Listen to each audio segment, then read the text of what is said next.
Welcome to Soccer Morning on NASN. Here's your host, Jason Davis. Good morning, everybody. Happy Friendly Day. Soccer Morning with you on a Wednesday.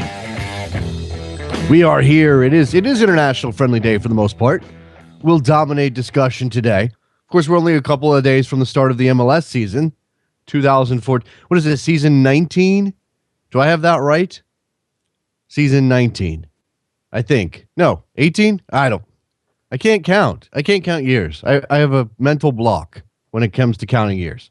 Whatever year this is, it's going to be a good one, I expect.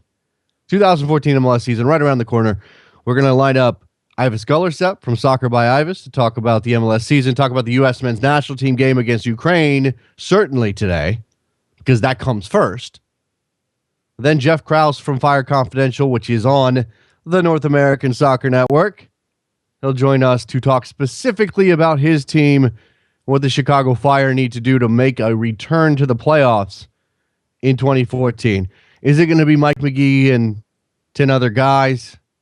Or is there going to be an actual team effort this time around? I mean, come on. Yeah. It wasn't all Mike Magee last year. Certainly felt like it was all Mike Magee last year.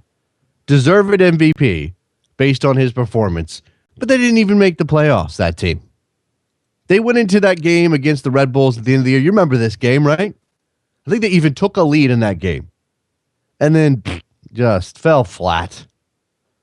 So we'll see what a new season bodes for the Fire. And look, this is a team that is changing coaches. They go from Klopas to Yallop. Meanwhile, Klopas goes to Montreal because apparently MLS has got musical chairs when it comes to coaches as well.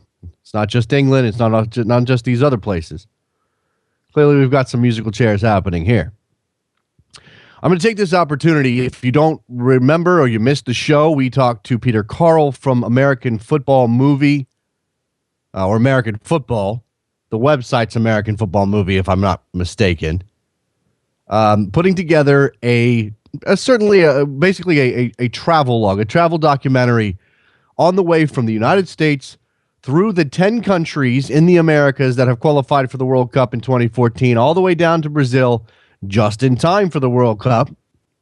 They are raising funds on Indiegogo as we speak. We reminded you to help out when Peter came on the show, and we had a very, very nice discussion about what their goals are, what they're looking to do. They are in the stretch run of this thing. 17 hours to go, less than $900 remaining on their Indiegogo goal. So please go help them out. I'm sure Trevor can figure out a way to tweet the link because I can't do that right now. I'm not able to multitask that well. And I think I'll look for another way to get there that I can share with you on the air because the Indiegogo URL is complicated. Project/American-Football FUTBOL -Uncensored-Journey-to-the-World-Cup. That's a mouthful. I don't expect you to remember that and be able to type that into your machine. So we'll get a link out there. I'll figure out a way to share it a little bit easier. But definitely go help these guys. It would be a travesty. It would be terrible if they came this close to their goal and didn't make it. Less than $900 to go. Whatever you're comfortable giving, contributing. They've still got perks available, I'm sure. They've got plenty at the $15 level. They've got a couple at the $25 level. They've got 5 at the $25 level. There's plenty of room here. 2 $25 levels, $50 level, $50 level. There's some stuff here. There's some pretty cool T-shirts that you can get as part of your contribution. So go check that out. Indiegogo. Just type in American Football, FUTBOL. I'm sure you'll find it. There. All right. We are in the stretch run, not only of this movie's Indiegogo campaign, Peter and the gang over there. We're in the stretch run to the World Cup in 2014. 100 days. Are we 99 days now? Is this when we really start counting? We like round numbers. Speaking of round numbers, as an excuse to kind of check in on Brazil. This is a perfect time. 100 days. Let's check in on Brazil with 100 days to go. Three months and change until the World Cup gets underway. A couple of different stories stood out. One, Grant Wall talking about two different Brazils at Sports Illustrated. Wrote a very good piece sort of identifying the divide between the World Cup Brazil, the people who want it, certainly the people, the upward mobility of the middle class and the upper classes in Brazil, and then the other Brazil. I don't know that you need me to really go into the detail there, but I bet you can imagine. The Brazil of the protest, the Brazil of the favela, the Brazil that has been underrepresented, exploited, and may not benefit at all from a World Cup in their country. And Wright Thompson, the always excellent Wright Thompson at ESPN, wrote his 100 Days to Brazil piece. Talked about his favorite bar in Brazil. Talked about going into the favela just down the road from the Maracanã. Just literally see it from the hill of this favela. He asked a bunch of kids, 20 kids or so, playing soccer on the street, how many of you have been to the stadium, which is walking distance from where you live? One had been. Tells you where football and soccer in Brazil is headed versus what the people who live in the shadow of these stadiums deal with. And this is not to make it, and Chris Gaffney, our friend Chris Gaffney, who we've had on the show several times, GeoStadia, has makes appearances pretty much all of these pieces because he knows what he's talking about. He's down there in Brazil teaching. And I don't want to make this sound like I'm calling for a end to the Brazil World Cup. Really not. I'm not saying that Brazil shouldn't be putting this on. We're past the point of no return now, right? Now it's a dash. The 100 days is also a dash to get the job done. Get these stadiums built. Get the airports ready. Get the hotel rooms spick and span. Get enough of them.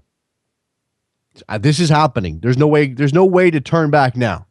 So what we hope is that Brazil puts on the absolute best World Cup they possibly can.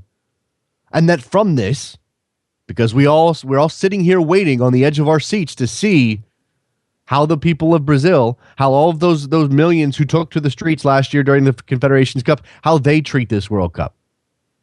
And one of Wright Thompson's interesting points in his piece, one of the anecdotes that stands out for you, is how that protest movement has been taken over by a movement that may not be quite as serious, quite as well thought out,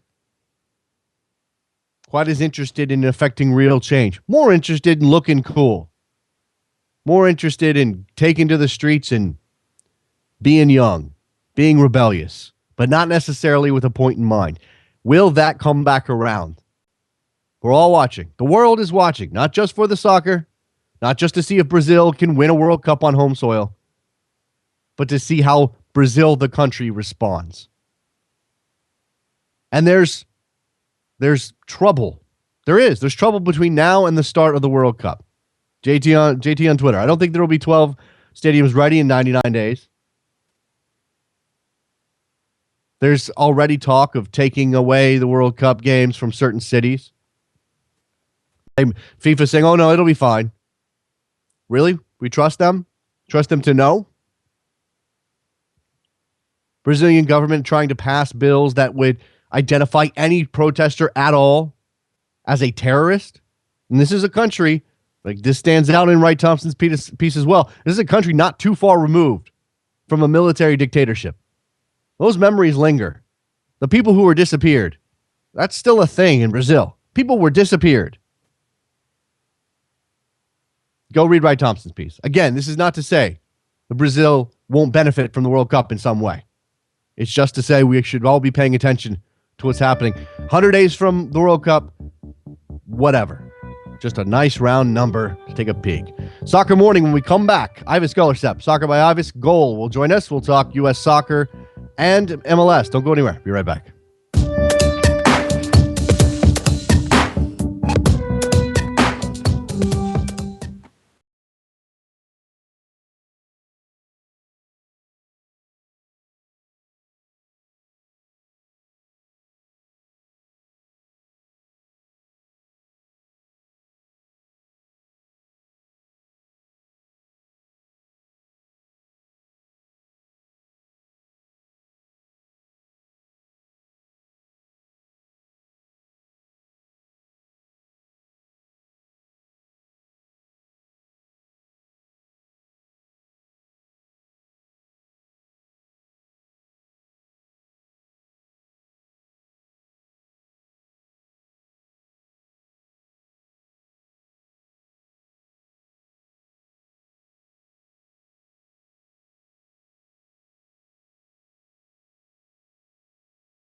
Welcome back to Soccer Morning on NASN with Jason Davis. On the line with me now from the world-famous Soccer by Ives and certainly Goal, Mr. Ives Gullersepp. Hi, Ives. How are you?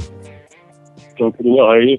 I'm all right. I'm okay. We've gotten to this point. We got a game today for the U.S. national team. It's the last FIFA date before the team's going to be named. Jurgen Klinsmann's got some things I'm sure he wants to find out today. After all of the turmoil around this game and moving it from Ukraine and then not being sure if it was even going to happen, reports that it had been canceled, is there really good value left in this friendly? Oh, absolutely. For the U.S., there is. I mean, I think for the U.S. team, it's absolutely vital. It's still just as important as it was before all the conflict in the Ukraine. I just think most people look at the friendly and they say, why even play this game with everything going on in the Ukraine? Like, it just seems so trivial. But, if you're looking at it from Klinsmann's standpoint, it's absolutely vital. And, when it looked like it was canceled, you had to wonder what they were going to do, because this is their last chance to see these European-based players. And I just got that image in my head of Klinsmann with like a bag of cash somewhere, like begging people to play them. So it's good for the U.S. It's definitely good for the national team and good for the players that are in camp, especially the ones who still have something to prove.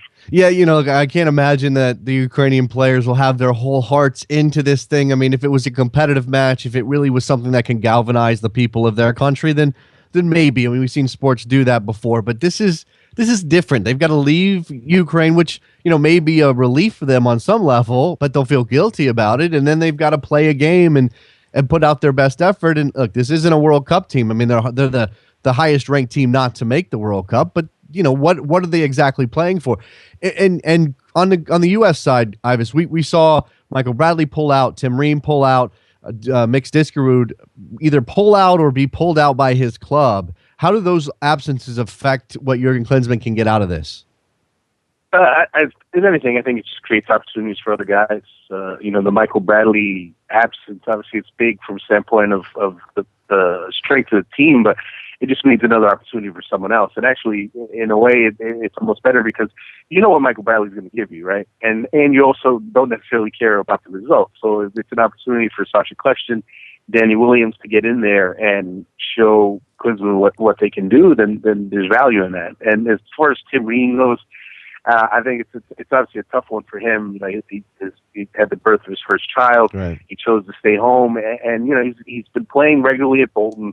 And I really saw this as an opportunity for him to get back in there and show Klinsmann that he's a viable option. But now that he's did come in, I mean, I don't know if he's going to get another chance. So as far as this group, it's not quite as big a deal with him because he was there in January. He was in he spent a month with them. So I'm sure he would like to have been there just to kind of keep showing that he belongs on the team. But from the team's standpoint, I don't think it's that big a loss. Yeah, I mean, look, it's easy for us to make these judgments sitting where we do, and who knows what's going through Jurgen Klinsmann's mind. If nothing else, the man likes to surprise. But Mix Diskerud seems like a World Cup player to me. That's as far as I'm gonna go because I'm not positive. But Tim Ream certainly maybe could have worked his way back in. So if there's no Michael Bradley, we assume Jermaine Jones, who has been the guy Klinsmann has been leaning on, will start. Is Kljestan the obvious choice to start next to him, or is Williams going to get his shot? How far ahead of Williams is Kljestan in your mind? Well, I think they're different players. Obviously, Kljestan's a bit more of an attacking player, and if you're looking for balance in the central midfield, then Kljestan Jones is a better matchup. It's a better pairing than Jones Williams. So from that standpoint, I think we could see those two. You could also see all three of them, depending on what Klinsmann wants to do. If he wants to go 4-3-1, or if he wants to go 4-3-3. I mean, I even think we could see 4-4-2 as much as Klinsmann seems to hate it. But I think for me, I'd like to see Kljestan. I know it seems like he has as many people who don't hate him on the national team as any other player, but I'd like to see him again get another chance because I think he does have quality. And for me, another one, Danny Williams, I got to see him against Queens Park Rangers, and he looked really good. So he's someone who has, if he doesn't start, hopefully he gets at least 30 minutes. Yeah, I mean, look, these guys either don't show up for a little while. We sort of forget about them, and there's a couple of names in this group, and the guy that got added as Tim Ream decided to pull out for the birth of his child is Jonathan Spector. Jonathan Spector at one point was a very solid U.S. international. Has kind of been pushed to the sideline, had some injuries, but he's doing well again at the championship level. Is he a dark horse to make it? I mean, he's a versatile player. He can play on the right. He's not the quickest guy, but he can play on the at right fullback, and he can certainly slot into the midfield if necessary. Is he that kind of guy that Klinsmann would like to add just because of versatility? It's so tough to say at this point because he's been out for so long. Before he came back 2 weeks ago, he'd been out for 4 months. Right. And I'm sure I've said this recently. People remember him in the Confederations Cup and what he was able to do getting forward and send in the great service. But I mean, that was almost 5 years ago now. It's been a while. So he's not quite that player anymore. He does have some versatility, but I just think with the options in midfield where he plays now more regularly, I just don't see him factoring in there. And as far as right back, I just don't know what he brings there anymore. So Klinsmann, I'm sure, brings him in just to kind of get a look at him, but I think he's pretty far off the radar. Yeah, he fills out the numbers. I mean, Will Packwood's another one that's coming back into this picture. Young player, lots of potential, but has been just hammered by injuries over the last couple of years. I imagine that's sort of the same kind of thing. Let's just kind of take a peek at him. No real notion that this is a World Cup type of call-up. It's just he's got a European team. Why not call him up? Well, Packwood's a little different because he's younger. I mean, we're talking about a 20-year-old player who starts regularly in the championship. That's pretty impressive. You got to remember Klinsmann, now that he's signed on through 2018, he's got the nice new contract. He can think long-term and short-term, and Packwood absolutely come the Olympics, Olympic qualifying, if they qualify, since we know you can never take for granted. He's someone I'm sure Klinsmann looks at and says, next generation center backs, he's going to be in that conversation. Let's go back up to the top of the formation, and the guy that everybody's going to be talking about, the player you want to see something out of because it is not happening at the club level, is Jozy Altidore. There is a question over whether or not everything that's going on at Sunderland will carry over to the national team. How worried should fans be? How worried should Klinsmann be that Altidore's form is going to leak over to what he does for the U.S.? And there's been a notion out there, and even Gus Poyet has sort of said it, that perhaps Jozy Altidore is a different player when he puts on the U.S. jersey than when he plays at the club level. Is there something to that? And really, is this kind of how important of a game is this for Jozy on the confidence standpoint? I mean, I think it'll help him to get back with the U.S. team. It's definitely has to be frustrating for him at Sunderland. But as far as what this means for him and his standing with the national team, I think his standing is pretty safe. Right. I think Klinsmann knows what he brings to the table and what he can do. And for me, I know people obviously are concerned about the World Cup, but what I'll remember is in 2010 when he was at Hull City and he didn't play, barely played. That team was even worse than this Sunderland team. And a teenage Jozy Altidore still went to the World Cup and made a lot of things happen. And he played. He showed that he grew through that whole experience, even though it was a forgettable experience. He didn't play much. He scored one goal. He was on the bench a lot. That whole team was awful team. But this time around, he's an older player, more mature player. I think he is. I think he is someone who can turn it on. And I think even if things at Sunderland don't turn around for him, don't pick up for him, I still say that when he gets to the U.S. team, if the team around him is playing well, if Klinsmann has done a good job of putting the pieces around him, I think he'll thrive. I mean, I was just looking at some articles from last summer. It was only last summer where the guy was like unstoppable. Right. And I know some of that was confidence, but some of that was also his teammates playing well around him. Mm-hmm. Fabio Johnson, Graham Zusi, guys setting him up, and he feeds off that. When he knows there's service coming, when he knows that he's going to have chances, it picks his spirits up and he gets going. That's what makes him hungrier, and he's not getting that at Sunderland. No. And it's not all his teammates. He's also not playing great, but it's tough on that team. I mean, no one. Adam Johnson's the only guy scoring goals with any regularity on that team. Fletcher, the other forwards aren't really scoring either. Barini's gotten some nice goals, but that team is not playing well. So I think for me, Altidore on this team, we'll see today on Wednesday. If the team around him is created chances, I have a feeling he's going to score at least one goal for them. How many forwards do you believe Klinsmann's going to take, or how many? When you're filling out your 23-man roster for the World Cup, and we've got a couple months and some things can happen, Ives, but how many forwards do you put on that list? I always go with 4. You do. Go with, for me, the top 3 are Josie Altidore, Aaron Johansson, Terrence Boyd. Johansson and Boyd are scoring regularly and playing well. And that 4th forward spot for me is up for grabs between Juan Agudelo, Eddie Johnson, Chris Wondolowski, Herculez Gomez, if he can get it going at Tijuana. All those guys are in that competition, and it's anyone's. Well, I go there. Well, I find it interesting you put Boyd over Johnson. I think a lot of people would have, just based on the way things have gone the last year or so, would have that the other way around.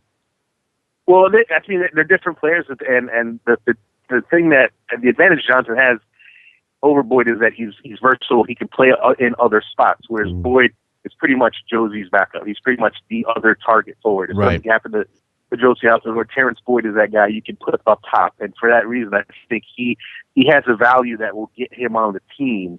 Whereas Eddie Johnson's kind of been that guy you can throw on the right.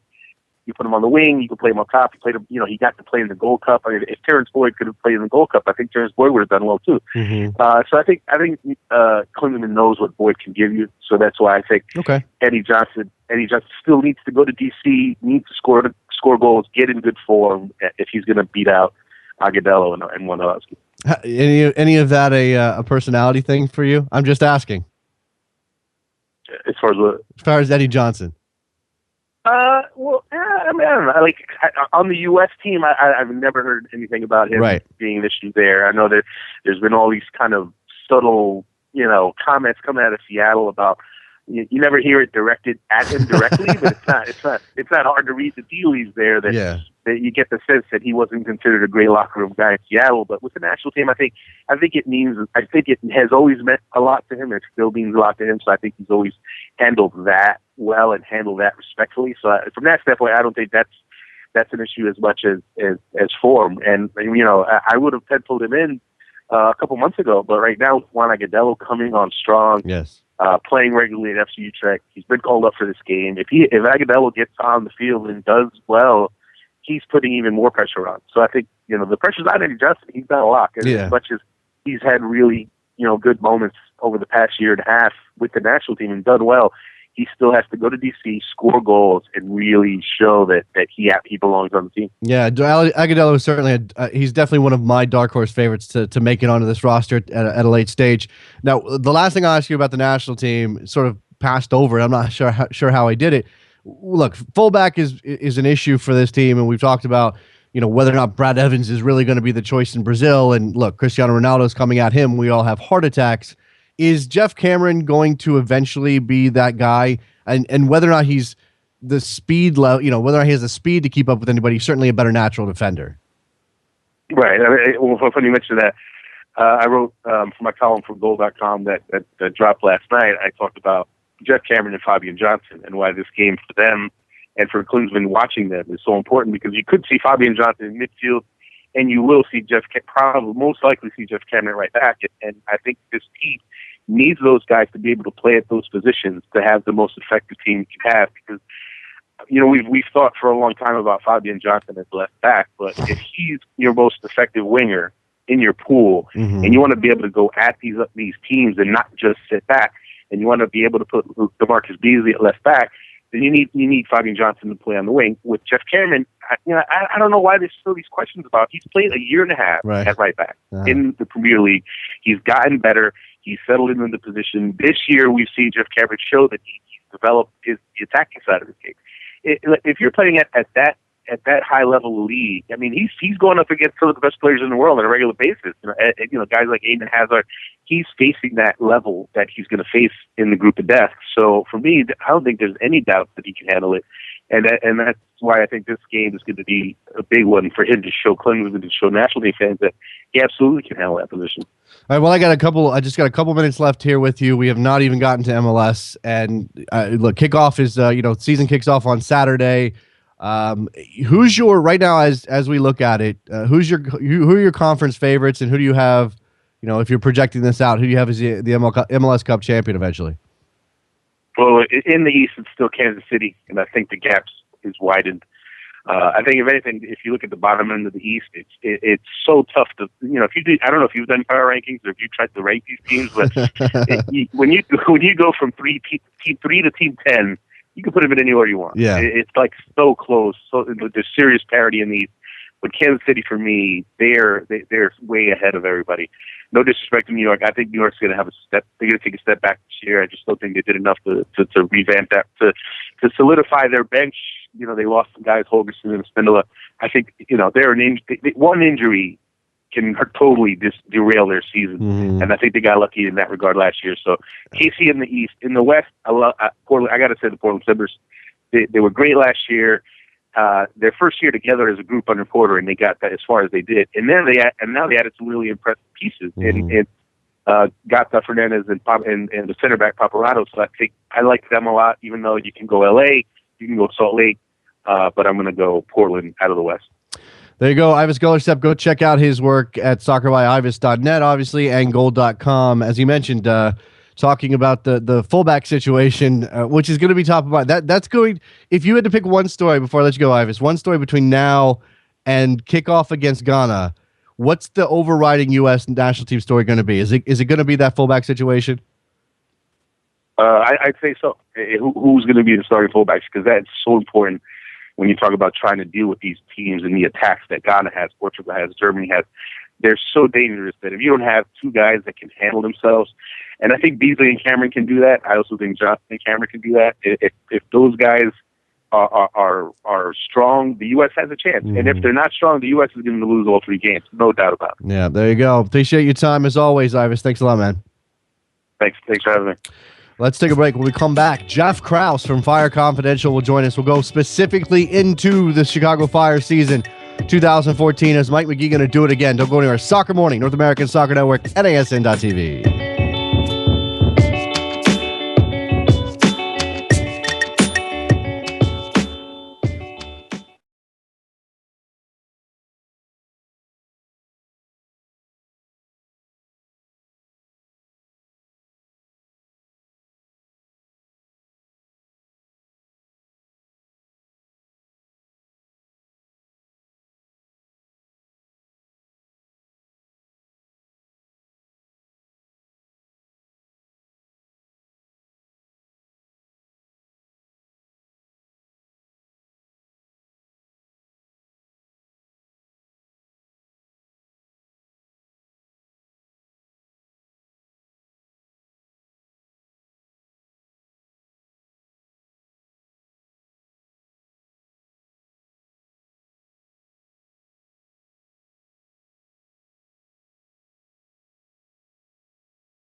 Welcome back to Soccer Morning on NASN with Jason Davis. Let's turn to the Chicago Fire's 2014 MLS season with our friend Jeff Krause from the Fire Confidential podcast, which you can find on the North American Soccer Network, NASN.TV. Mr. Krause, how are you, sir?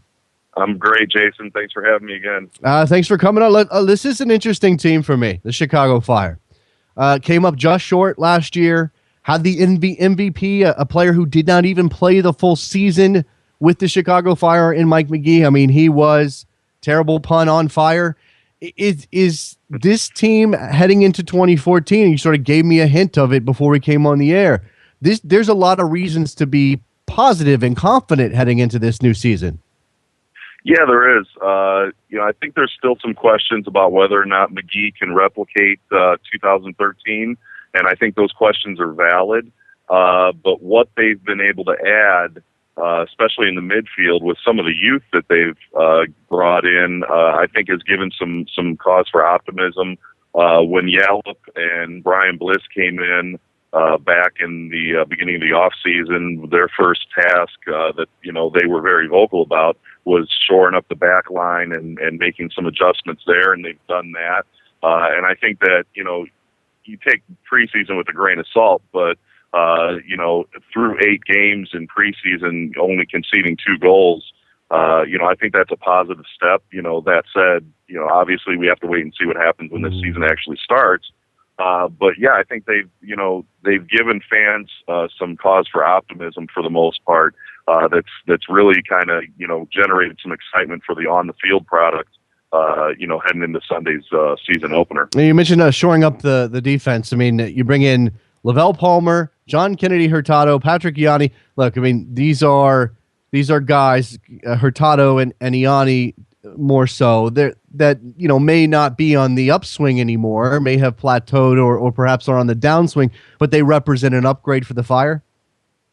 Yeah, they do. I think one of the things that, with the Austin Berry trade to Philly, a week or so ago, some people were scratching their head about that, but I think what they don't understand is that last year, Soumare and Berry they weren't the same kind of center back pairing that we saw in Berry and Friedrich the season before, and they weren't real cohesive.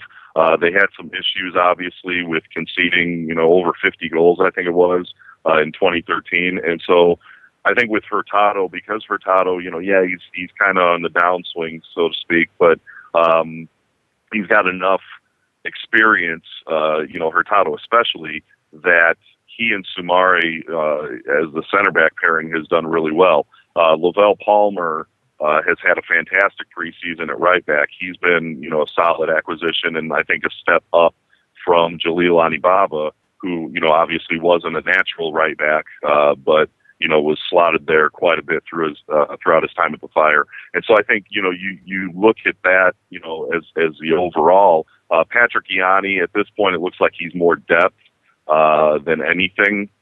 And so we haven't seen a whole lot of him, in first team minutes, but I think especially Soumare and Hurtado in the center, that's going to be a real pivotal part of what Chicago was able to do defensively in trying to reverse last year. I think that, it's fair to sort of identify the problems that Berry and Soumare had together and the step back defensively the Fire took in 2013.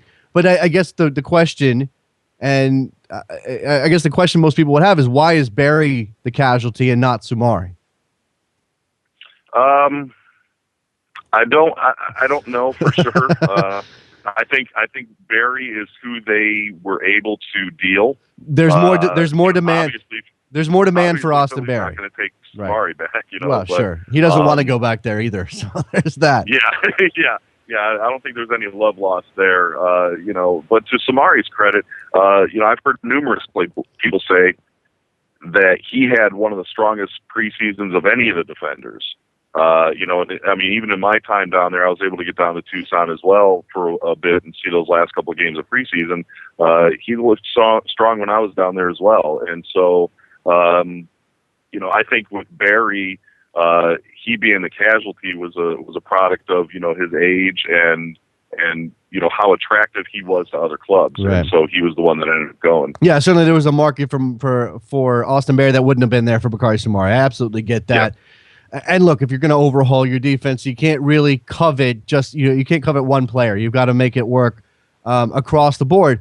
Now, outside of, and I don't know that those are the players you're most excited about, Jeff. I understand from a practical standpoint, you want to keep goals out. But who's the acquisition that you're most excited about their contribution to this team in 2014? Honestly, probably my top would be Benji Hoya. came over from Santos on loan. They've got an option to buy him at the end of the season, and what he brings to the table and the type of attacking midfielder he is something that I think is sorely needed. Alex, playing centrally has done okay, but at times he's played like he's known his job was on the line, and I think his job was on the line. Benji Hoya is a young kid, U20 national team experience, obviously, and coming from a club like Santos Laguna, he brings something to the table that I don't even know that Harry Shipp brings to the table. Okay. And Harry Shipp was fantastic for Notre Dame, and he's well known what he's bringing in the asset that he is to the Fire as their homegrown player. But I'm really excited to see what Benji Hoya is going to do this year, and I think Hoya and Shipp are both going to really press those starters for starting spots if they aren't already. That'd be interesting to see. I mean, look, Frank Gallup. This is Frank Gallup's team now. You mentioned Brian, but it's Frank Gallup taking over. Frank Gallup does not necessarily have a reputation for skewing younger. I mean, he's the kind of coach. He's been around forever. He gets results. There's no doubt about that. But he's more of the I'm going to go with my veterans. Now, the roster has turned over enough that he may not have a choice in some situations, and we will see some younger players. But is there any concern that Hoya and Shipp could be rooted to the bench and not really get their fair shake? I think there's a little bit of concern. Chicago fans that are familiar with what's been going on the last few years will obviously bring up Victor Pineda, as another kid who, has a lot of promise, has national team experience with the U20s, and hasn't really gotten a chance yet. And, so I think that's justified. And I think that's a valid concern. But I think also that, with what they've shown up to this point, Gallup has given them the chance to, kind of show what they can do. And he's given them both, run-outs with the first team side, and they held their own. And I think that gives them a better shot. And it's, specifically for Pineda, that's, kind of to his detriment because he was behind, a bunch of midfielders in previous years where he never really got a run out. And now, we've got younger guys that are more his peers, age-wise that are getting the nod ahead of him. And so, we could be looking at, Victor kind of being pushed to the sidelines again. And I think if you had to look at the three of those guys specifically, I think, Shipp and Benji Hoya definitely have the best chance. And let's not forget, too, that Chicago is probably within a day or two of announcing Grant Ward coming over on loan from Tottenham Hotspur as well. So that's another component of the midfield now that you have to look at them possibly integrating in. So from your perspective, this team get better in all areas, or is there a particular area where they didn't really make a move that you would have liked to have seen? I think they still need to do something in the central attacking role. Benji Hoya plays. He said when I talked to him last week that he likes to play kind of a number 8. They've got Alex who's been playing centrally in the midfield as more of an attacker, but I still think they need that playmaker type. And up top I think that they're giving Juan Luis Anangano another run out to see if he can have an impact with getting a full preseason under his belt. But I think that he has to produce, or they're going to be looking at making some changes come the summer window because he's their guy. He's their starting forward, and two goals in 13 games in 2013. To me, that just doesn't cut it for a guy that's going to be your starting forward, week in and week out. Those forward acquisitions have not really worked out that well for the Fire over the last couple of years. But bringing Mike Magee home was obviously a smashing success. And you asked the question earlier, what can Mike Magee, back up an MVP season, a 20-goal season with another campaign like that? I mean, I think it would be folly on the part of the team and the fans, and I'm sure Frank Gallup is not counting on it. Now, he went through it with Chris Wondolowski. He got multiple years like that, but you can never assume that that's going to happen. And I guess that what you've just addressed with Anangano and maybe some of the forward issues is who's going to pick up the slack if McGee says has a 10 or 12 goal season? I think it's going to be the youth.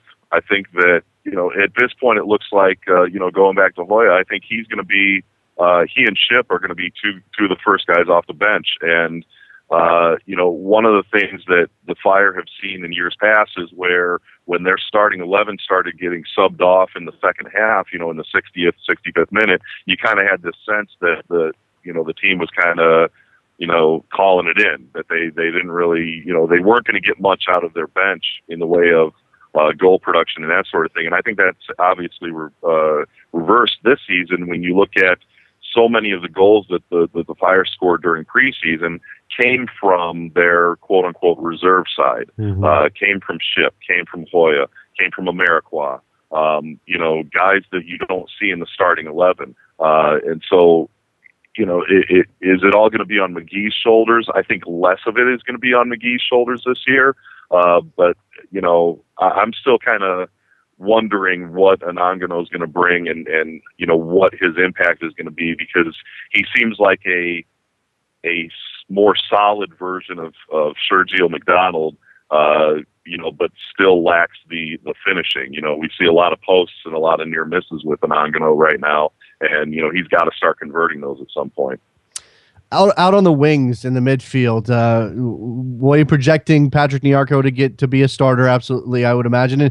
And Dilly Duka, who came over from the Crew last year, how do you view Duka's progress? I mean, he's obviously a talented player, but has he shown the ability to sort of break out of the usual just up and down the line kind of mold? I think he's picked up where he left off at the end of last season.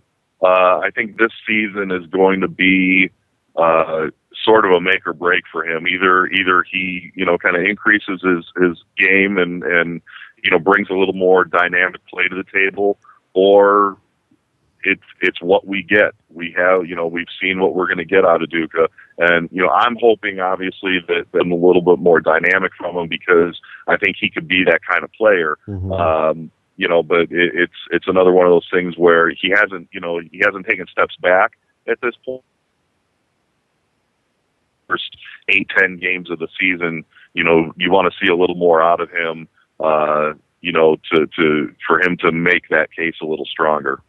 So at this point, Jeff, I mean, you're sounding like a man who believes this team can make some noise. And what are your expectations? I mean, are you basing it on what you've seen in the preseason, the turnover in the roster? Are you believing that this team can kind of climb that ladder? Because I just got done talking to Ives Gellerstep. He made a good point. The East is a lot of the teams at the bottom of the East have gotten better, and there's parity now. And it's like you can put those teams 3 through 10 in any order, and you might be right. I totally agree. It's the think because of RSL, because of LA and Portland and Seattle, and they look at that as a strong. Look at the last 2 seasons. It's gone down to the last day of the season to either choose, playoff teams or to pick the order, of who finishes where. And I think that, that parity, makes for some excitement, but it also really makes it almost impossible to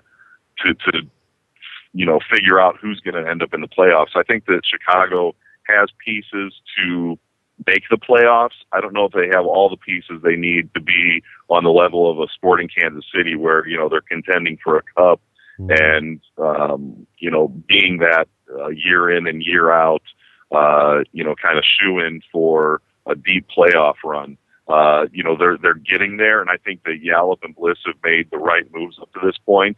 I personally, and I know some fans would probably disagree with this, but I personally haven't seen any move that Bliss or Yallop has made. Is it going to be enough in again in 20 at this point?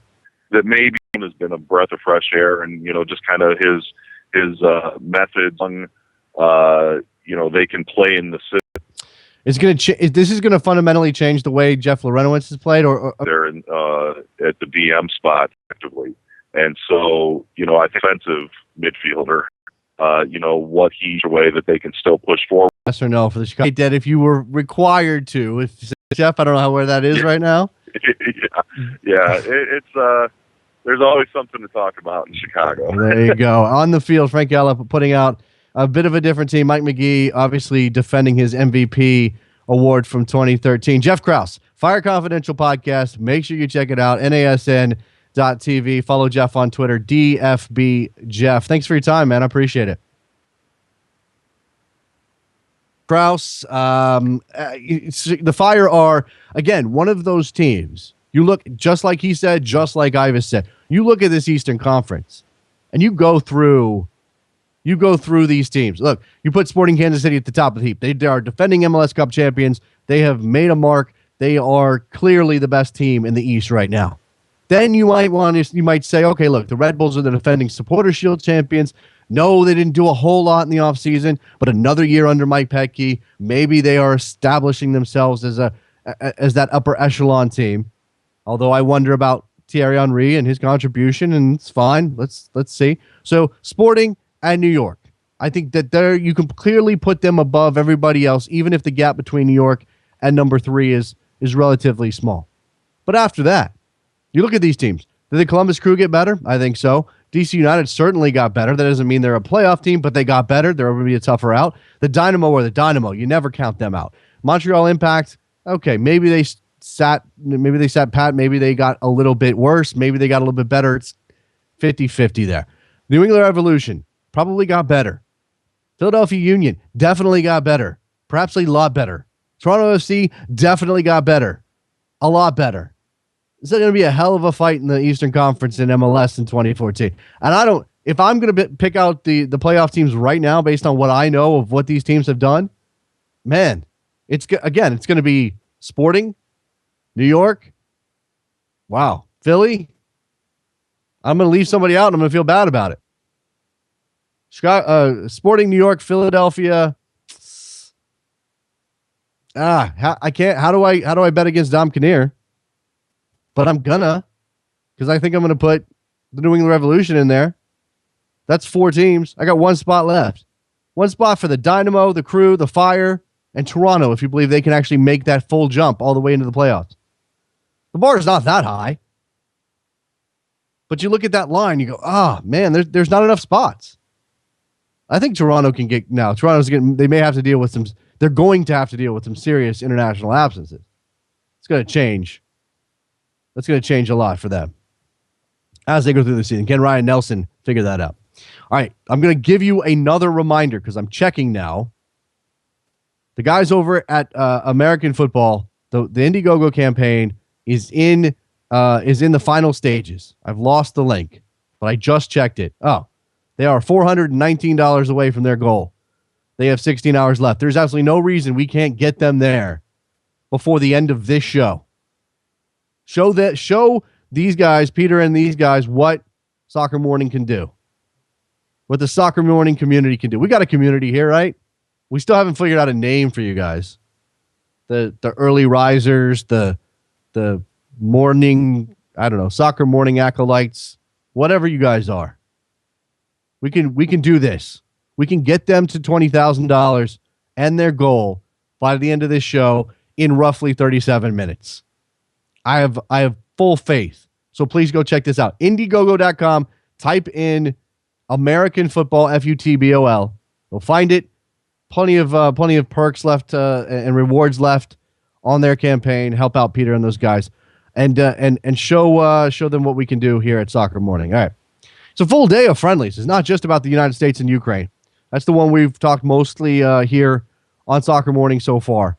But if you go and look at the schedule today, we obviously got Mexico and Nigeria tonight in Atlanta in front of what is going to be a record crowd for a soccer match in the city of Atlanta. And we're doing that thing again.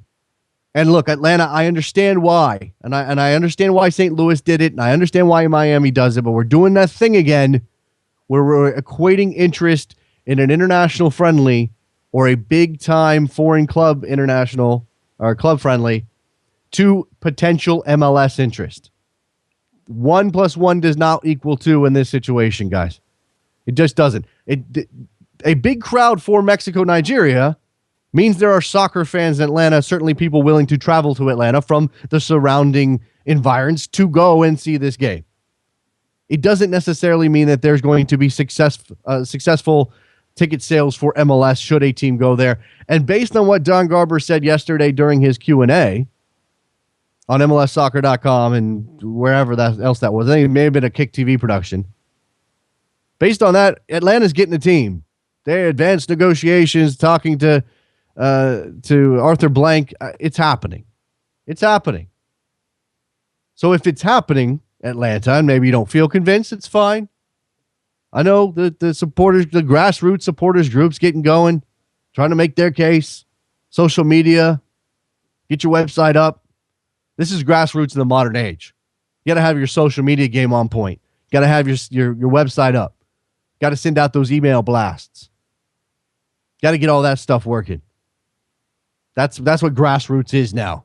It's not going out into the community and actually talking to people and handing out flyers and signs and putting signs in people's yard. That's not a grassroots anymore. It's not town hall meetings. I don't know. Are you having? Is the Terminal Legion? Terminus Legion? I always get this wrong, and I feel bad because it's just a mental block. It's not about them. Are they having town hall meetings down there in Atlanta? You guys having town hall meetings? Is there Terminus Legion? I had it right the first time. One mission: unite and grow the passionate support for Atlanta soccer. Join the Legion and become a founding member today. There you go. And I'm sure they're doing good work. Sure, the Terminus Legion is doing fantastic work. But I want to know about town hall meetings. And really, again, Mexico, Nigeria, 70,000, whatever you're going to get in that building tonight has very little to do. Now, soccer, I get it. But it's very little to do with what's going to happen with MLS and Atlanta. And again, I'd be willing to put a couple $100 on Atlanta getting an MLS team at this point. I don't think it's a foregone conclusion, but I think it's close enough. I'll be comfortable placing that bet. It's better than the 60% that Jeff Krause gave the Chicago Fire to make the playoffs in 2014. That's how strongly I feel about Atlanta. Those are high level discussions. Arthur Blank wants to put a soccer team in his new building. All right, we can argue. The best part about this, when Atlanta does get this team, is we get to argue about them playing in an NFL building. We get to argue about whether or not that's the right environment and whether or not MLS is taking a step back. And how good of a soccer town is Atlanta? How good of a sports town is Atlanta? Do not bring the tomahawk chop to soccer. They don't do that at Falcons games, right? Or Hawks games. I'm sure they don't.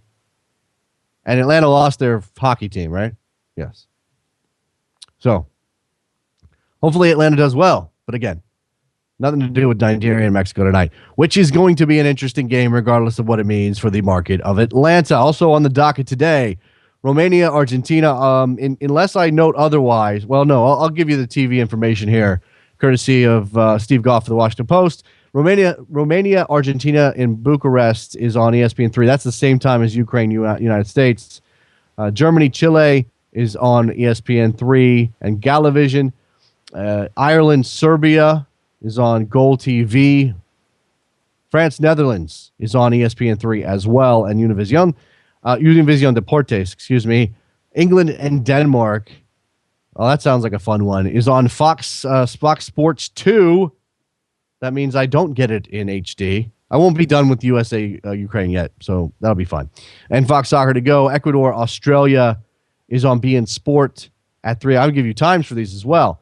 Let's go back. Romania, Argentina is at 2. Germany and Chile is at 2:40. Ireland, Serbia, 2:45. These are all Eastern time. France, Netherlands, 3 p.m. Eastern. England, Denmark, 3 p.m. Eastern as well. That's Fox Sports 2, as I mentioned, and Fox Soccer to go. Ecuador, Australia is at 3 o'clock on beIN Sport. Portugal, Cameroon is on ESPN3 at 3:40 p.m. Spain, Italy, live from Madrid, is on ESPN2, ESPN Deportes, and ESPN3. And then, as I mentioned, Mexico, Nigeria is the nightcap, 8:30 p.m. Eastern kickoff. ESPN News, Unimas, Univision Deportes, ESPN3 in the Pacific time zone only. And I guess Watch ESPN, which is anything that's on ESPN, you can get on Watch ESPN if your cable provider does that thing where you're allowed to watch it. I think. Right? Yes, that's what it is. All right, phone lines are open 347-756-6276. Tell me what friendly you're interested in. If you're a U.S. men's national team fan, tell me what you're looking for today at 2:00. And here's your reminder: this, I was going to say this show, but that's not true. This person, meaning me, will be doing pregame, halftime, and postgame coverage for USA Ukraine starting 1:30 p.m. Eastern here on NESN.TV/live and on the YouTube channel as well. So make your scheduling, make your plans accordingly. Schedule your day accordingly. Get your surreptitious work watching business in order. Get your control tab, right? Yeah, that's on a PC. I don't know the Mac. What's the Mac shortcut? Because I'm not a Mac guy. I'm not an Apple guy. What's the Mac shortcut for like switching the screen real quick when your boss walks in? Because you need to know these things. I used to find it hilarious that like page 2 on ESPN.com, which I don't even know if that exists anymore. They always had the boss button. So like if you and look, full admission here, I used to read a lot of Bill Simmons back in the day. If you read Bill Simmons and one of his epic mailbags that he used to do, which are completely not funny anymore. I don't know what happened. Maybe I changed. Maybe Bill didn't change. Maybe I changed. Bill doesn't like MLS, by the way. That's probably part of it. I probably hardened my feelings against Bill Simmons because he doesn't like MLS. They had that big boss button. SN.TV to have can we do a boss button, Trevor? Is that something we can do? Would you consider that? Am I pitching to nothing here? Why wouldn't we do that? Why wouldn't we have a boss button so that when I do coverage during the day, we can have people watching and then they can click it and boom, it's gone. It's like a fake spreadsheet. That's what it used to be on page 2. You hit the boss button, it's like a fake spreadsheet. When you were reading Paul Lucas at UniWatch. Only ESPN has that level of technology, I'm being told. There we go. And the American Football guy is getting back to me. Listeners are a force. $500 in the last hour, $400 to go. By the way, you should call them Soccer Morning Breath. That's an interesting idea. I don't know that I want to insult our listenership. I'm sure most of them have bad breath. I may have. You might not. You just be glad this microphone isn't sending the smell down the line. Smell-o-vision's not a thing yet. I might have bad breath right now. Stephen Clark says, our listeners as a supporters group, the 12th Coffee Regiment, which I kind of dig. We could definitely riff on that. If you have ideas, I haven't done this in a very long time. I think we're approaching a year here, by the way, on this show. We're about a month out, a little bit less than that, from a year of doing this program. It's amazing to me. We're almost there.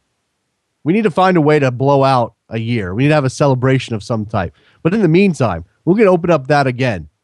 Give me your ideas for what we call our little community here, the Soccer Morning listenership community. You don't have to listen live. You can be on the podcast. You can be one of those guys who listens at night, Soccer Morning at night, Soccer Morning after dark. What would that go? How would that go? Man, I'd have to go down here. Like, welcome to Soccer Morning After Dark. I'm your host, Jason Davis. This evening we'll be talking about, I don't know, something sexy probably, right? If you go after dark, you have to go sexy. Love talking slow jams kind of vibe. All right. 347-756-6276 with your ideas on what to call Soccer Morning listeners, with your friendlies that are of interest today. And really, look, if you're a U.S. national team fan, you're going to watch that game at 2. You're going to check out our pregame coverage at 1:30 and our halftime coverage and our postgame coverage. But you're going to watch that game at 2. And really, you're going to be watching you're going to watch the back end of something else. Unless you're one of those people who can do multiple screens. I'm not really that guy. And none of these games interest me that much. But if you were going to pick a game to watch as soon as the U.S. national team game was over, France, Netherlands, it's tough to beat that one, right? You get to watch it online, watch ESPN and ESPN3. That starts at 3:00. So you'll get an hour of that game. You'll get done with USA, Ukraine, and then you'll get an hour of France, Netherlands. That's the best one on the docket. Who wants to see England play Denmark at Wembley? That's going to be like 2-0 or 2-1.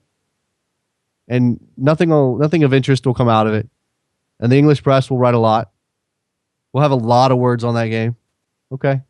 Portugal, Cameroon, not too bad. Spain, Italy. Yes, there it is. That game actually starts at 4. You may be able to watch all of that game. So this is what you do. You watch Ukraine, United States at 2. You watch Spain, Italy at 4. You watch Mexico, Nigeria at 8:30. Hell of a soccer Wednesday. An amazing soccer Wednesday, really. I don't think you can beat that. Rocco's getting back to me. Crunk ATL. If he's Crunk ATL, you know he knows. No, they don't do the chop at the Falcons games. I know. I was joking, actually. I was kidding about that. I know they don't do the tomahawk chop at the Falcons games. I happen to have spent some of my formative years in the South, in Alabama specifically. And when you live in Alabama, look, there's no professional sports team of note. There's no major league sports team in the state of Alabama. The baseball team everybody roots for in Alabama is the Atlanta Braves. This happened to coincide with the revival of the Braves in 91, 92. So I got a lot of that tomahawk chop stuff in my head, and I'm not a fan. I'm just not a fan. I didn't mind those teams. I'm just not a fan of the tomahawk chop. That's all I was saying. Look at this. Look at this. We're down to $74 left on the American Football Indiegogo. I hate to make this a pledge drive. Really, I do. But this thing needs to get made. These guys need to hit their goal. They're almost there. We're about to kill it. I'm just very, very proud if we had anything to do with this drive to get them done. Less than $100 to go, as I said. All right. What else is on your mind today around the soccer world? We talked U.S. national team, the guys that can make a difference today. We talked about MLS a bit with Ives Gullerstedt. There's a lot more to go. Last couple days of the week before kickoff on Saturday, we'll certainly try to squeeze in some more team-focused stuff. There is a fantasy league for Soccer Morning, by the way. I have to go find the code. I will do that. Maybe we'll take a break in a bit, and I'll go find the code for the Soccer Morning Fantasy League. And then we'll come back and give it to you. So you can join up and beat me, my very terrible team. Also, in the news, John Henry of Fenway Sports Group fame, ownership of the Boston Red Sox, ownership of Liverpool Football Club, one of the most famous football clubs in the world. I think they've done a pretty good job so far, right? Right? Fenway Sports Group. It might not have started that well. There may have been some questions at the beginning. Clearly, we had that whole, are they money-balling this deal? It was weird. They weren't, really. Or, like they're going to apply some analytics, some of those metric things, that stuff I don't really understand. I'm not a math guy. Just not. I want to. I really, really do. And obviously, it makes it easier. It makes evaluating the game a little bit, it adds an element to it. I won't say it makes it easier, but it adds an element to it. But Fenway Sports Group doing fine. Look, Liverpool playing very well. They hired the right manager in Brendan Rodgers. They kept Luis Suarez. And that was key to this. We had a caller yesterday sort of ask about that. Luis Suarez, Liverpool is going to come up short. They're going to have a loss. They're posting a loss on their most recent financial reports. And part of that is they kept Luis Suarez. They'd sold him. They probably either come out even or maybe a little bit ahead. But part of the reason they kept him is because they know he can score goals, regardless of how much trouble he is. But if you remember back in the summer, there was some controversy. Does Luis Suarez have a £40 million release clause in his contract? That if somebody came in and bid above that, Liverpool would have to let him go. This is from the Express out of the UK. Arsenal famously made an offer of just £1 over $40 million in the summer in the hope of activating the Uruguayan's clause. But John Henry says Liverpool weren't prepared to give up their star asset that easily. John Henry, speaking at the Sloan Sports Analytics, speaking of stats and analytics and metrics, suggested there was more to it than just wanting to hold on to him. He had a buyout clause of £40 million. Arsenal, one of our prime rivals this year, were tied for second. We're actually second because they offered $40 million plus one. What we found is that contracts don't seem to mean a lot in England, actually in world football. It doesn't matter how long a player's contract is, he can decide. So essentially, I think what we're getting to here is that John Henry is saying, yeah, they activated the clause, but since contracts don't mean much, we didn't end up letting him go. Since apparently these contracts don't seem to hold, he said, we took the position that we're just not selling. It's been great for Luis. It's been great for us. Obviously, scoring goals like it's going out of business. So essentially what John Henry is admitting to is defying a contract. He flat out ignored it. There was an interesting discussion on Twitter around this when this news broke the other day. A couple of soccer friends of mine, Mariti Marungi at Nutmeg Radio, who happens to be an attorney, some other people, very smart soccer people. Look, I mean, this is the truth here. Contracts don't mean a whole hill of what? Don't mean anything. You could always stop a contract from meaning anything by simply throwing up static. If you have the money and the wherewithal and the lawyers on retainer, you just need to just throw all that stuff at the other party. And eventually it becomes, well, this isn't worth our time anymore. This is no longer a cost-effective use of our time. If Arsenal really, really, really, really wanted Luis Suarez, I imagine they could have taken that all the way to some kind of super high level. Court of Arbitration for Sport. Gone to FIFA. Taken it to the courts of England. I imagine they could have done that. They may even have won that case and gotten Luis Suarez out of Liverpool and brought him to Arsenal, and he'd be scoring 1,000 goals for Arsenal, and they'd probably be winning the league by 12 points. That's probably what would happen, right? But in the end, what Arsenal decided was, look, if we know that there's this clause and we've activated it and they're still not going to let him go, really, is it worth it for us to sit around and worry about Luis Suarez? Is he that unique? Is he that important? I mean, this is just practical. We like to think of the law and these legalities and the things in these contracts as written in stone. This is the way it has to be. Your contract reads this. This is what you get paid. Your contract has this release clause. If it's activated, you're gone. Now, how much of this was Luis Suarez not wanting to go to Arsenal? I don't know. He seemed to want to leave. Remember the summer? Every other day, it was Luis Suarez talking about getting out of Liverpool, going somewhere else. Maybe it was Real Madrid that was really his goal, and Arsenal wasn't good enough for him. And Real Madrid didn't come in with a £40 million plus one bid. Maybe that was the case. But again, when push comes to shove, it's about will. John Henry, Fenway Sports Group, had the will to say, nah, we're going to just ignore that. That thing that's written down in a contract, which is supposed to be legally binding, we're just going to ignore that. Sisu Soccer, who I believe Sisu Soccer gave Soccer Morning the Finland scarf, the Finland national team scarf. Thank you a lot. Thank you very much for that. Oh, I got a picture. Did I show this on the show before? The Finland national team that came with my scarf. Very cool stuff. Need more of those. He says Denmark will beat England at Wembley. Denmark will beat England. I mean, it's very possible. Very possible. That'd be fun. I don't know why I have Schadenfreude when it comes to the England national team. Why am I like that? Is it a failing on my part that I like to see England suffer a little bit? Why is that? Why? Let's talk this out, guys. Anybody else feel that way? Like to see England fall a little bit? Kind of hope that the World Cup turns into a debacle for England? That's not fair to their fans, some of whom are very nice people.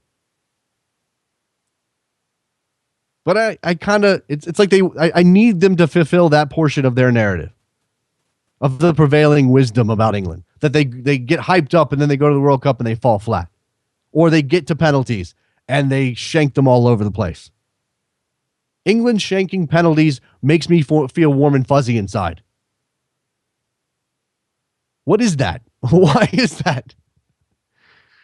Why is that? And if the day ever comes, and who knows if it ever will, but if the day ever comes when the United States men's national team is more than a plucky, try-hard, fit team that goes out there and gives it their all and somehow manages to squeak out a victory or tie the powerhouse, maybe beat a Spain every now and then.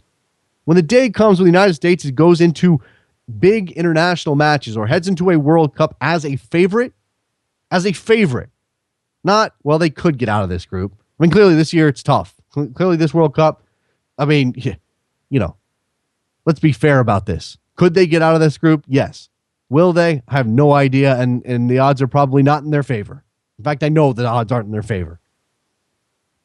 But when the United States becomes an actual favorite, if, because there's a long way between now and then. It's a big mountain to climb. It's part of what Sunil Gulati's reelected unanimously U.S. soccer president has to figure out. But when that day comes, will I lose something as a fan? Will it be different? Will it feel different? This is like the Red Sox winning a World Series. And I'm going to really upset producer Trevor with this. Although he'll agree with the final assessment. Red Sox fans for years, and I know it got whiny and annoying and you all hated it. Red Sox fans for years played that underdog, we never win, we're cursed card. They love to play it. It's what made you a Red Sox fan. It identified you as a Red Sox fan. That your grandfather died without ever seeing the Red Sox win a World Series. And then they did. And then they won another one. And now they've got a third. And it's kind of like, well, are we special anymore? If the United States ever achieves top 5 in the world consistently status and is capable of beating anybody at any point on any given day, will we be special anymore? I mean, I think I want it to happen. Yeah, I want the United States to go out and win. They're my team. I'm a fan. I want to win. But will we feel special anymore? Guys, AMFC, as Justin on Twitter is calling us. Franco Domenko is his Twitter name. We are the AMFC. I actually kind of like that. I kind of like that. We couldn't go with Soccer AM on this show for a very specific reason. A show by that name already exists in England. Looks like Football Movie has made their goal. I am very proud of you guys. If we had anything to do with this. And why wouldn't we take credit? Soccer Morning, AMFC, as Justin has called us, or Soccer Morning Breath. Congratulations on helping American football, an uncensored journey to the World Cup, cross the finish line a good 16 hours before the deadline for their Indiegogo campaign. I'm ecstatic for those guys. We'll have to get them back on now that they've reached that goal. Maybe we can talk through what they're going to do with that money now that it's a reality, rather than, well, this is what we're going to do if we get it. Just got a tweet from our friend Sisu Soccer. The New York Red Bulls are launching a USL Pro side in 2015. Now, I saw a quote earlier. I'm reading through this. Andy Roxborough, who is the sporting director of the club, said they're well into the process of launching a third division side set to play next year. But what he's saying is this isn't necessarily something the Red Bulls decided to do on their own. We'll definitely do it at the end of this year because the league are now telling every club they need to do it, so it won't be a debate. Roxborough told MLSsoccer.com, the third division team, the US Pro team, I'm sure everyone will be doing it at the end of this year, and we're certainly wanting to do that. Now, I'm sure he can pick out the positives of it. And I guess it makes sense that the league would mandate to the teams as part of this partnership with USL Pro that you've got to be involved. Either you start up a USL Pro team the way the LA Galaxy are doing, LA Galaxy 2, reserve side playing in that league, or you partner. You can partner. Find a partner. The Red Bulls don't want to find a partner, I guess. Now, the Red Bulls are a team that has historically had a lot of talent in their academy. They need a place for those kids to go play. The Red Bulls, the Red Bulls are sort of the poster child MLS team for the ones that had these kids come out of their academy, never gave them any time, and next thing you know, they're gone. They disappear. They have to go find jobs in lower division soccer. Because whatever the Red Bulls did for them, they didn't give them a chance to develop past graduating out of the academy. That's what this is supposed to be about, this USL Pro agreement, right? supposed to be a way for MLS to get some of those players on the field against good enough competition to continue their development. So it's good to see the Red Bulls moving in this direction. And hey, look, if the Galaxy are going to do it out in LA, shouldn't the Red Bulls be matching them? We need a little yin and yang here, a little yin and yang situation here. Although it makes you wonder, because I've written about this in the past. MLS having and I know they've overhyped it before, but MLS having an LA-New York rivalry is good. Two biggest cities in the country. Makes sense to have a rivalry between these two cities. How quickly does New York City FC overtake the Red Bulls for that spot in the rivalry against the Galaxy? How much bigger is that one going to be? Because I think it might. No offense, Red Bull fans. I just think it might. Part of that is the profile of the ownership group, where they're going to be playing, the amount of money we imagine them spending. Not that the Red Bulls aren't spending a lot of money. They clearly are. In fact, I think the Red Bulls have the highest payroll right now, right? Might not be fair to the Red Bulls, but I think that NYCFC versus the LA Galaxy is going to be a bigger deal than Red Bulls Galaxy. And look, part of that is the Red Bulls have history that works against them. History they just managed to slightly overcome in 2013 by winning the Supporters' Shield. They need to back that up. Go win your MLS Cup. I know it's not fair. But because the Red Bulls went so long and the Metro Stars went so long without winning anything, it's easy to sort of push them out of the marquee that comes with being the New York team. And they're in Jersey. I don't know. That matters, right? New York people will tell me that it matters. Does it matter? About 10 minutes left in the show. 347-756-6276 is the phone number. Someone give me a call. Let me know what you're looking for in the U.S.-Ukraine friendly today. You're looking for Jeff Cameron at right back. How does he do there? Looking for Josie Altidore. Show some confidence. Score some goals. Maybe it's Juan Agudelo, his possibility as a dark horse in this roster. I'm starting to feel more and more like Juan Agudelo's got a real shot at the World Cup roster. I think he doesn't if Klinsmann decides to take three forwards. And he could very well do that. He's got Clint Dempsey. He's got Landon Donovan. He's got some options to move around. He could choose to bring another defender. He could choose to bring another midfielder. And I wonder, this is something worth watching today as well. Does Brek Shea get on the field? How much does what happened at Barnsley, and I still don't know the whole story, but how much does what happened at Barnsley over the weekend affect Brek Shea's standing in this national team? Does he get his shot to prove that he can bring something unique to the U.S. lineup, perhaps as a late-game substitute? I don't think he's going to start, but as a late-game substitute. And can he get on the World Cup roster that way before the weekend? And again, maybe I didn't know that he was playing so poorly, but now we have reports of giving some kind of fingers and some kind of configuration to the Barnsley fans. Not good. Under investigation. 202, you're on the air. Hey, Jason, it's Rick. How you doing? Hey, Rick. Thanks for bailing me out, man. Nobody wanted to call today. It's Wednesday. Everybody's getting ready for the game or to work on their boss hiding techniques. Their whatever. I don't know. I've been doing all my paperwork early, so I'm able to catch the games in the afternoon. So. Well, there you go. The smart man. That's what they're doing. What's on your mind today, Rick? Well, I'll tell you, as far as the U.S.-Ukraine game goes, first off, I don't think it should be played for obvious political and security reasons. But if it's going to be played, and it looks like it is, what I'm looking forward to seeing is the formation that Klinsmann uses, whether he sticks with the 4-2-3-1 or whether we see a transition to a two-forward system, maybe a 4-1-3-2. Because I still am not convinced that Josie Altidore is a true hold-up striker, and I'd like to see how he and Aaron Johansson can work together. But I think you're looking at Ghana, the back line in Ghana, you're looking at Portugal, and definitely with Germany, you're going to need that second attacking option because they will shut down Altidore at the World Cup otherwise. Look, it's certainly possible. I think he sort of decided how they play best, and I think that most of that, Rick, and again, this is part of the journey we've taken with Jurgen Klinsmann over the past 2.5 years.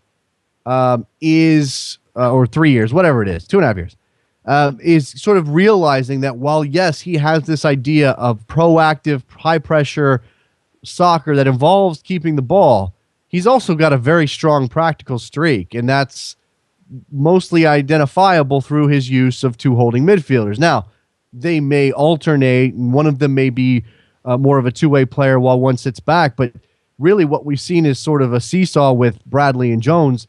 If he chooses to go away from that today and plays with one holding mid, who do you think that is? Is it Jermaine Jones? Because I'd be afraid of him vacating that space. Well, I think it's Jermaine. I think it's Jermaine Jones in this particular game. I think ideally it's Michael Bradley, and I'd like to see Danny Williams get a run out of that. To be honest with you, okay. But that said, it's more about the chemistry than anything else. I mean, from a practicality point of view, you could very easily see in the first game of the World Cup or one of the lead-up games that the 4-2-3-1 just isn't working, and he moves to a four. He won't call it this, but he'll move to a 4-4-2, simply out of a need to get the double strikers out there without losing the defensive cohesion. We saw that in several matches the first couple of years when he was in charge. I suppose. I mean, again, you're taking a player out of midfield, which I think is something that he's not.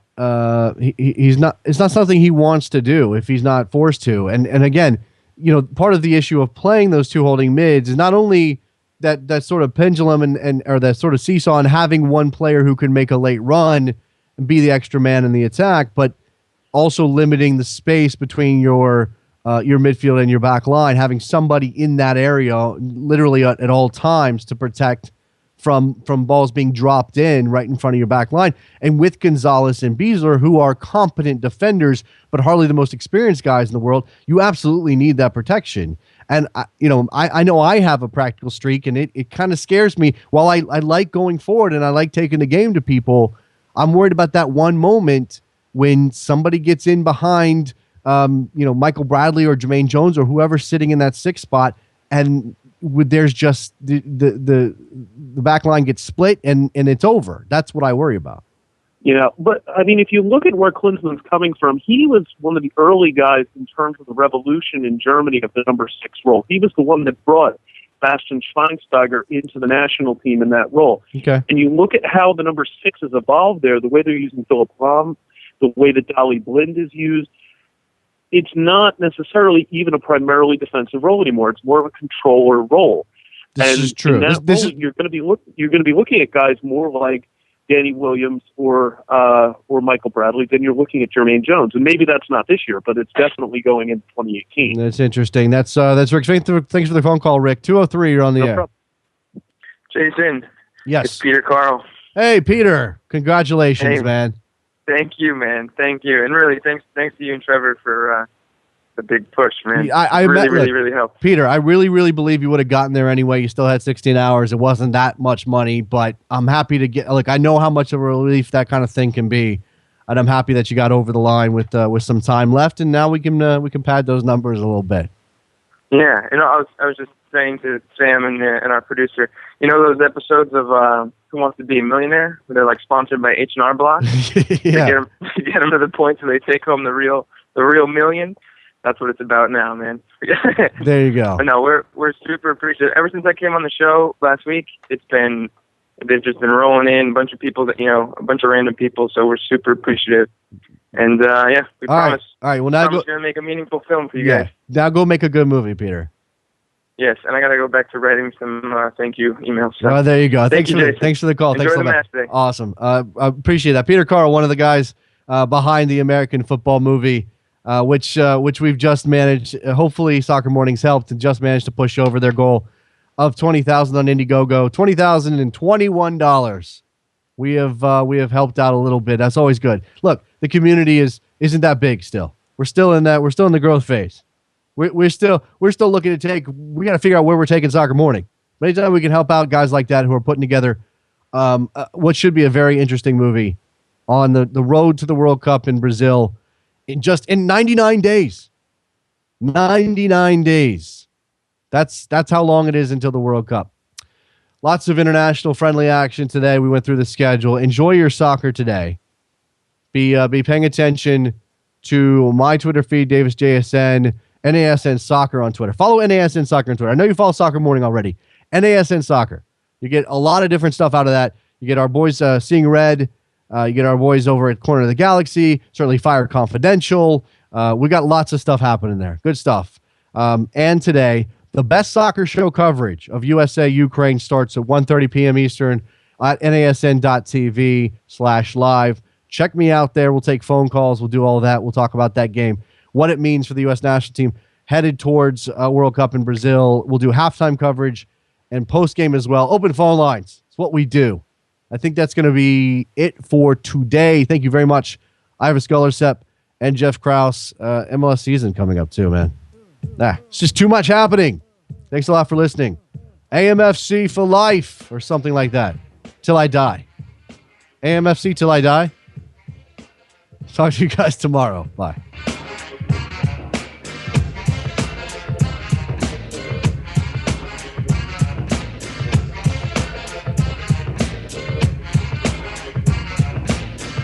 The days on the boulevard I landed. We used to kick routines and the presence was fitting. It was I, the abstract. And me, the